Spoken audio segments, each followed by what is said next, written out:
আর এরপর যে খবরে নজর রাখবো, খাস কলকাতায় গণপিটুনিতে মৃত্যুর অভিযোগ, তদন্তে নেমে নয়া তথ্য পুলিশের হাতে। নিহত ইরশাদ আলমকে দোকানের টিভি মেকানিক ছিলেন এবং দোকান মালিক মোহাম্মদ ইমরানকে ফোন করেন ইরশাদ। শনিবার সকাল 8:45-এ ফোন করেন। মুচিপাড়ার হস্টেলে তাকে আটকে রাখা হয়েছে, ইমরানকে ফোনে জানান ইরশাদ। এরপরই থানায় ফোন করে জানান ইমরান। হস্টেলের কয়েকজন আবাসিক ইরশাদকে নৃশংসভাবে মারধর করে। মারধরের জেরে মৃত্যু ইরশাদের।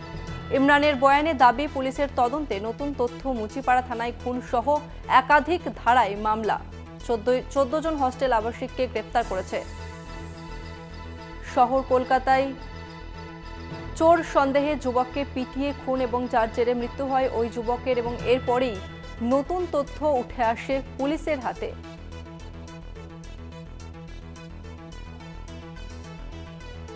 দুর্গাদাস বন্দ্যোপাধ্যায় আমাদের সঙ্গে রয়েছে, আমাদের প্রতিনিধি। দুর্গাদাস, কি তথ্য উঠে আসছে?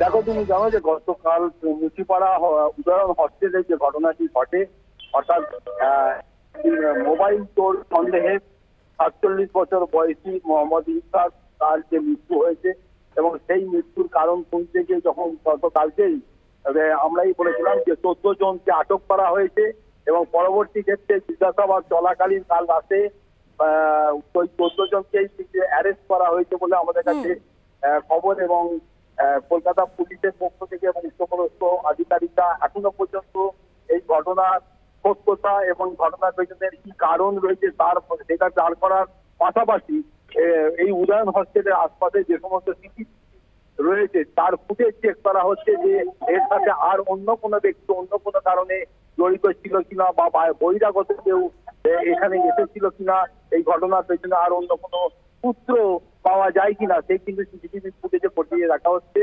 এবং এখনো পর্যন্ত যা খবর তাতে কেস স্টার্ট হয়ে গেছে অলরেডি এই 14 জনের বিরুদ্ধেই, যেখানে 302, 365 এবং 120 বি আইপিসি ধারা দেওয়া হয়েছে এবং তাদেরকে আজকেই কিন্তু কোর্টে প্রডিউস করা হবে বিচারকের সামনে।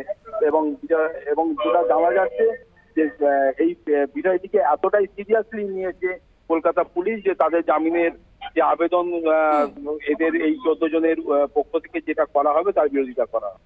বেশ, ধন্যবাদ তোমাকে দুর্গাদাস। আমরা কথা বললাম আমাদের প্রতিনিধি দুর্গাদাস বন্দ্যোপাধ্যায়ের সঙ্গে। আপনাদের আরো একবার জানিয়ে রাখবো, খাস কলকাতায় গণপিটুনিতে মৃত্যুর অভিযোগ এবং তদন্তে নেমে যে তথ্য পুলিশের হাতে আসে, নিহত ইরশাদ আলম দোকানের টিভি মেকানিক ছিলেন। দোকান মালিক মোহাম্মদ ইমরানকে ফোন করেন ইরশাদ।